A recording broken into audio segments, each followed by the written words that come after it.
A long time ago, the world was a very different place. People had grown selfish and violent, forgetting how to live with kindness and respect.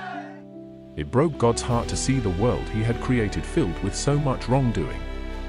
But there was one man who stood out, Noah. He was good and faithful, a man who walked closely with God. One day, God spoke to Noah. "Build an ark," God said, "a huge boat. I'm going to send a great flood to cleanse the earth, but I will save you, your family, and pairs of every kind of animal." So, Noah got to work. Day after day, he and his family built the massive ark, hammering, sawing, and shaping the wood, just as God had instructed. Neighbors laughed at him. "What flood?" they mocked. "The sky is clear." But Noah trusted God.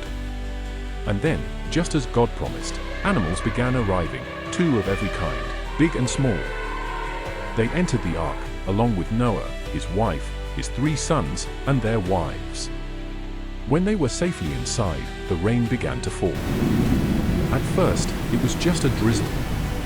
But soon, it became a downpour. For 40 days and 40 nights, the rain didn't stop. Water covered the earth, rising higher and higher until even the tallest mountains were submerged. Through it all, the ark stayed afloat, just as God had promised. And finally, after months on the water, the rain stopped, and the waters began to recede. Noah sent out a dove to see if the land was dry. The first time, it came back with nothing. The second time, it returned with an olive branch in its beak, a sign of hope. When the ground was dry, Noah, his family, and all the animals left the ark. They stood under a brilliant rainbow, a sign of God's promise. God said, "This rainbow is my promise to you and all living things. Never again will I flood the whole earth." The story of Noah's ark reminds us of the importance of faith, obedience, and the hope of new beginnings. Even in the stormiest times, there is always a promise of peace on the other side.